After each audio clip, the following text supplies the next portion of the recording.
जादुई केला। बबलू नाम का एक किसान था। उसके पास एक छोटा सा खेत था। वह पूरा दिन खेत में काम करता और शाम होते ही अपने घर चला जाता। बबलू के घर के बाहर एक बड़ा सा केले का पेड़ था। बबलू रोज सुबह शाम उसे पानी देता और उसका ख्याल रखता। केले का पेड़ रोज बबलू का इंतजार करता। सुबह हो गई, बबलू आता ही होगा। बबलू कभी भी पेड़ को पानी देना नहीं भूलता था। अब तो तुम बहुत बड़े हो गए हो, जल्दी ही तुम पर केले लगेंगे। अच्छा, मैं चलता हूँ, अपना ख्याल रखना। एक दिन बबलू के गांव में एक मशहूर जादूगर आया। एक दिन जब वह बबलू के घर के सामने से गुजर रहा था, तब अचानक उसकी जादुई चादर तेज हवा के कारण उड़ती उड़ती केले के पेड़ पर जा अटकी। जादूगर को पता भी नहीं चला और वह वहां से चला गया। चादर कई दिनों तक वहीं अटकी रही। कई दिन बीत गए। बबलू का ध्यान केले के पेड़ पर आ रहे छोटे छोटे केलों पर पड़ा। आ ही गए, ये तो बड़ी अच्छी बात है। बहुत जल्द ये केले बड़े हो जाएंगे। केले कुछ ही दिनों में पक गए। अरे वाह, आज तो केले पक चुके हैं, इन्हें तोड़कर खाता हूँ। नहीं नहीं, पर पहले एक केला भगवान को प्रसाद के रूप में चढ़ा देता हूँ। बबलू एक केला भगवान के चरणों में चढ़ा देता है और बाकी के केले कुछ बच्चों में बांट देता है। बबलू के केले इतने स्वादिष्ट थे कि सभी बहुत खुश होकर उन्हें खाते। अब हर रोज ढेरों केले पेड़ पर लगते। अरे इतनी जल्दी जल्दी इस पेड़ पर केले कैसे लग रहे हैं? भला रोज इतने ढेरों केले कैसे लग सकते हैं? ये तो प्रकृति का नियम नहीं है। मुझे तो कुछ समझ में नहीं आ रहा। उसी दिन जादूगर फिर वहीं से गुजरा और उसने अपनी चादर देखी। अरे ये तो मेरी चादर है, ये मेरी जादुई चादर है। अच्छा, ये आपकी चादर है? हाँ, कई दिन हुए ये खो गई थी। ये ऐसी वैसी चादर नहीं, ये जादुई चादर है। अच्छा, तभी मैं सोचूं मेरे रोज रोज केले इतने ज्यादा कैसे लग रहे हैं। जरूर ये तुम्हारी जादुई चादर का कमाल होगा। तभी तो मेरे केले जादुई केलों की तरह लग रहे थे। हो सकता है। अंत में बबलू समझ गया, ये कोई आम केले नहीं, ये तो जादुई केले थे जो हर रोज उस जादुई चादर के कारण लगते जा रहे थे। नृत्य प्रतियोगिता। जंगल के सभी जानवर बहुत उत्सुक थे क्योंकि राजा शेर ने एक नृत्य प्रतियोगिता रखी थी और सभी उसकी तैयारियों में लगे थे।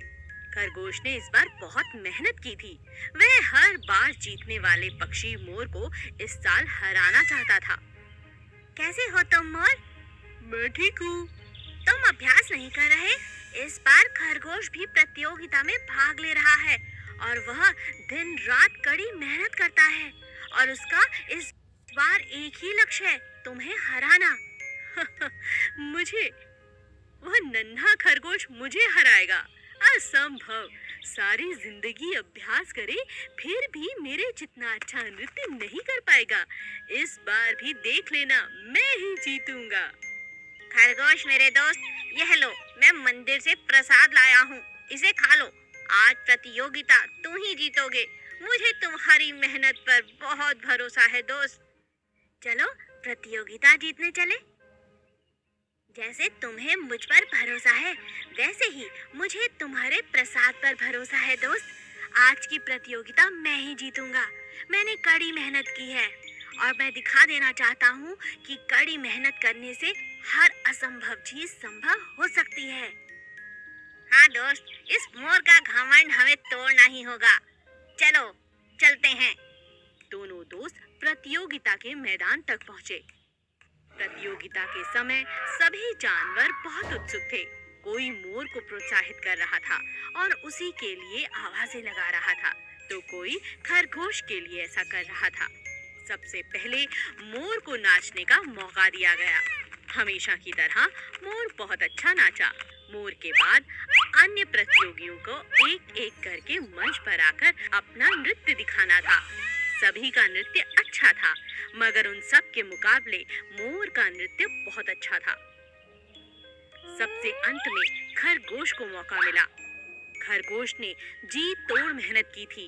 उसने इतना सुंदर नृत्य किया कि राजा शेर उठकर खड़े हो गए और तालियां बजाने लगे। वाह वाह वाह वाह, इतना सुंदर नृत्य तो मैंने पहले कभी नहीं देखा। आज का विजेता और कोई नहीं, हमारा खरगोश है। और सभी लोग तालियां बजाने लगे। मोर चुपचाप शर्मिंदा होकर वहां से। सियार और शेर। जंगल का माहौल बिल्कुल शांत था। सभी जानवर बहुत परेशान थे क्योंकि राजा शेर काफी दिनों से बीमार थे। उल्लू शेर की देखभाल कर रहा था। हे भगवान, राजा शेर को जल्दी ठीक करो। पूरा जंगल परेशान है। हमारा क्या होगा? कोई भी खुश नहीं है। ये लो प्रसाद भालू भाई, इसे खिला दो। इस बहुत ताकत है। मुझे पूरा विश्वास है इसे खाकर राजा जी जरूर ठीक हो जाएंगे। बंदर ने भालू से कहा। बंदर, भालू और उल्लू ने दिन रात राजा शेर की देखभाल की। सियार यह सब देखकर बहुत नाखुश था। वह नहीं चाहता था कि राजा फिर से स्वस्थ हो जाए। एक दिन सियार ने बंदर को मंदिर से राजा के लिए प्रसाद लाते हुए देखा। अरे दोस्त, कहाँ जा रहे हो ये प्रसाद लेकर? ये राजा जी के लिए है। मुझे पूरा विश्वास है अगर राजा जी रोज भगवान का प्रसाद खाएंगे और उल्लू वैद्य जी दवाई खिलाएंगे तो वे बहुत जल्द ठीक हो जाएंगे। मुझे नहीं लगता अब राजा शेर कभी ठीक हो पाएंगे। और अगला राजा मुझे तो लगता है मैं ही बनूंगा। चुप हो जाओ, ऐसा कुछ नहीं होगा। हमारे राजा जरूर ठीक होंगे और तुम कभी राजा नहीं बनोगे। ये सपने देखना छोड़ दो। बंदर जब राजा शेर के पास पहुंचा तो उसने सारी बात भालू और उल्लू को बताई। मुझे तो लगता है कि जरूर राजा शेर की बीमारी के पीछे इस सियार का ही हाथ है। ये राजा बनना चाहता है और शायद इसी लालच में इसने कोई चाल चली होगी। इस पर हमें नजर रखनी चाहिए। अब तीनों मिलकर राजा की देखभाल तो करते ही थे। रात में एक एक करके गुफा के आसपास छिपकर पहरा देने लगे। एक रात बंदर ने देखा सियार राजा शेर के खाने में कुछ मिला रहा था। बंदर ने उसे रंगे हाथों पकड़ लिया और शोर मचाया। सभी इकट्ठा हो गए और सबने मिलकर सियार को पीटना शुरू कर दिया। मुझे बचाओ, मुझे बचाओ, अरे छोड़ो, अरे छोड़ो। तभी शेर उठा और सबसे कहा, छोड़ दो इसे। इसके किए की सजा आप लोग इसे दे चुके हैं। आप ठीक हो गए? मैं बीमार तो हूँ सियार, मगर इतना भी नहीं कि सही और गलत को ना पहचान सकूं। तुम इस जंगल से अभी निकाले जाते हो। आज के बाद इस जंगल में तुम्हारी कोई आवश्यकता नहीं।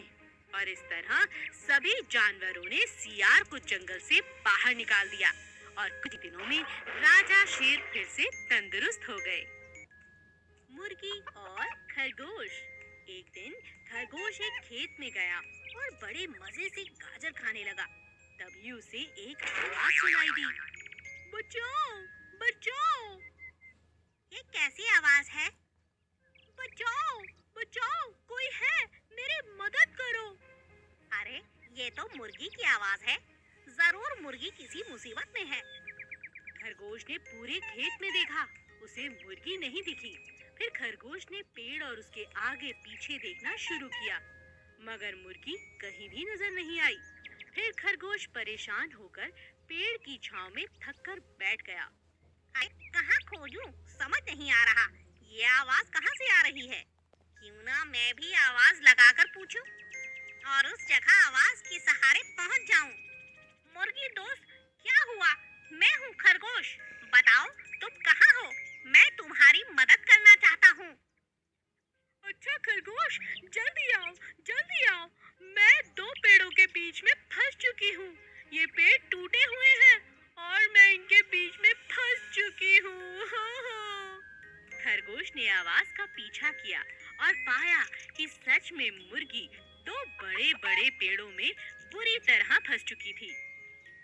ओहो, यह तो तुम सच में बहुत बुरी तरह फंसी हुई हो। काफी चोट लगी होगी, पर मैं तो इतना बड़ा नहीं कि इन्हें हटा सकूं। जाकर किसी और जानवर को लेकर आता हूँ। ठीक है, पर तुम जल्दी आना दोस्त। बस मैं अभी लिया, तुम बिल्कुल फिक्र मत करो।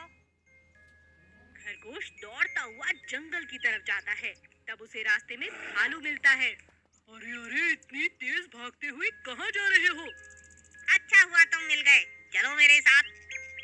रास्ते में खरगोश भालू को सारी बात समझाता है और भालू की मदद से मुर्गी की जान बच जाती है। शुक्रिया खरगोश और भालू भाई। तुम्हें चोट तो नहीं लगी ना? नहीं। पर तुम यहाँ कैसे फंस गई? एक शिकारी मुझे पकड़ने के लिए भागा। वो मुझे अपने साथ ले जाना चाहता था, मगर मैं भागते भागते न जाने कब इन पेड़ों के बीच में आकर छुप गई। शिकारी तो चला गया, मगर मैं यहाँ फंस गई। तुम फंस गई, लेकिन मैंने तुम्हें निकाल लिया। हाँ हाँ, इसीलिए जंगल में सबकी मदद करनी चाहिए। हम आ सकते हैं। सियार और सांप। एक जंगल में एक सियार और सांप दोनों अच्छे दोस्त थे। दोनों जो भी करते साथ साथ करते। एक दिन सियार ने सांप से कहा, हम दोनों सैर पर चले, आज मौसम बहुत अच्छा है।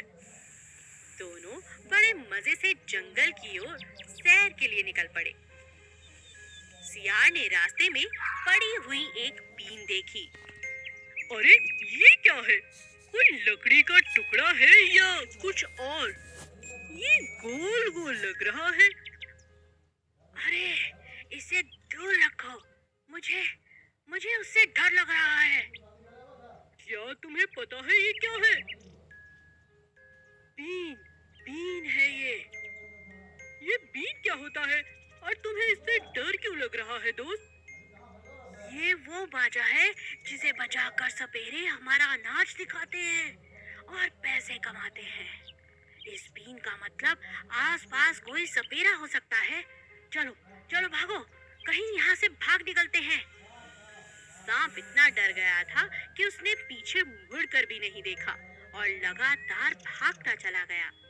सियार भी अपने दोस्त सांप के साथ भागता रहा और जब सांप रुका तब सियार ने कहा, अरे बस बस, अब रुको भी। ये बीन तुम अपने साथ क्यों ले आए?